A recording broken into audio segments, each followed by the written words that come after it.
Naomi Musenga en France en 2017. Joyce Echaquan très récemment au Québec. Et même Serena Williams en 2016. Ces trois femmes n'ont a priori rien en commun, et pourtant, elles ont toutes les trois subi de la discrimination dans le milieu médical, et pour deux d'entre elles, ça a mené à la mort. Naomi Musenga et Joyce Echaquan. Voyons, on ne va quand même pas condamner tout le corps médical pour quelques pommes pourries. Certes, et on salue leur travail, surtout en cette période, mais c'est pas pour autant qu'on ne doit pas dénoncer certaines choses. Que ce soit les Noirs et les Maghrébins ici, les Aborigènes en Australie ou les Autochtones au Canada, tu as des populations à travers le monde qui doivent réfléchir à 2 fois avant de se pointer aux urgences. Les Africaines sont fortes, elles ne ressentent pas la douleur, et les Maghrébines en font des tonnes. En Belgique et en France, on parle de syndrome méditerranéen. C'est soi-disant cette particularité culturelle qu'ont les personnes venant du bassin méditerranéen d'exagérer leurs symptômes. Et c'est une idée qui circule depuis très longtemps dans le milieu médical, mais de manière informelle, C'est pas un truc que tu vas retrouver dans ton cours d'immunologie. T'as par exemple très récemment à Bruxelles le cas de Maya. C'est une femme noire qui a été accusée d'avoir feint un évanouissement pour passer devant tout le monde aux urgences. Elle a été hyper mal reçue par le personnel médical. Maman a dit, comme si moi j'avais que ça à faire. En tout cas, ce monsieur, je sais pas c'est quoi votre nom, mais votre place n'est pas dans le milieu médical.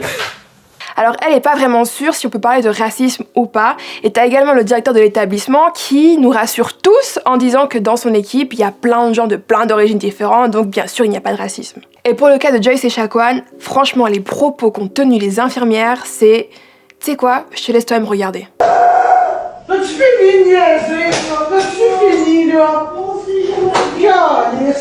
Est-ce qu'ils penseraient tes enfants de te voir comme ça? Les circonstances de sa mort sont pas encore totalement claires. Comment est-ce qu'on peut expliquer ce phénomène? Et un point commun qu'on peut observer, c'est que parmi toutes ces populations ciblées, il y a toujours un contexte postcolonial et de domination. Et disons que dans ces périodes un peu bressons de l'histoire, il y a très souvent une instrumentalisation des corps des personnes indigènes et une pseudo-science pour justifier tout ça. Par exemple, je pourrais te parler des expérimentations médicales sur les enfants aborigènes en Australie. Ils ont été volés à leurs parents et parqués dans les orphelinats où des médecins venaient faire toutes sortes de choses. Et je peux aussi citer le cas de James Marion Sims, père de la gynécologie moderne. Il avait même une statue de lui à Central Park. Sauf qu'ils avaient oublié de mentionner les expérimentations médicales sur les esclaves noirs. Mais rassurez-vous, depuis 2018, la statue a été déboulonnée. Et des exemples comme ça, t'en as partout. Au Brésil, aux Antilles, en Afrique.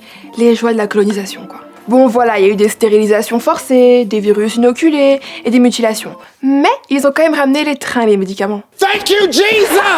Ce passé et cette histoire ont laissé des traces dans l'inconscient médical. Sur la manière dont on perçoit certains corps, dont on les relègue au rang d'objets, et sur le degré d'empathie qu'on réussit à ressentir pour eux. Ce passé et cette histoire laissent des traces dans l'inconscient médical, sur la manière dont on perçoit certains corps. Et c'est également ce qu'explique la docteure Jennifer Lincoln. That 50% of medical students and residents who were studied thought that black people couldn't feel pain the same way because they had thicker skin or their nerves didn't work the same way. Where is this from?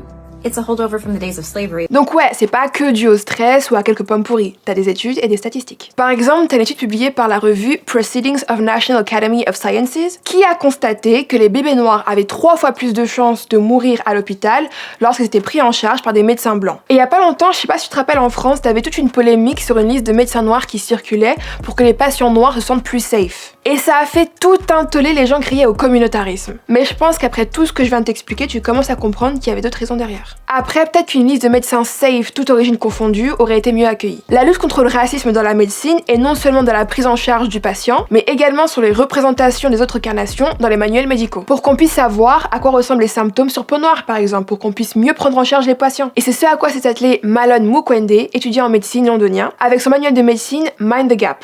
Éveiller les consciences et chercher des solutions, c'est un premier pas. J'espère que tu l'as compris, mais le but ici n'est pas de diaboliser le personnel soignant, qui font un travail extraordinaire pour la plupart. Et dans des conditions toujours plus difficiles, entre coûts budgétaires, stress, exposition aux maladies. But you know, facts are facts. J'espère que cette vidéo t'a éclairé sur la question, sans pour autant te foutre la trouille d'aller à l'hôpital. Et sur ce, on se retrouve pour un prochain Easy. Hey, t'as kiffé cette vidéo? Commente, partage, mais surtout, abonne-toi à Tarmac.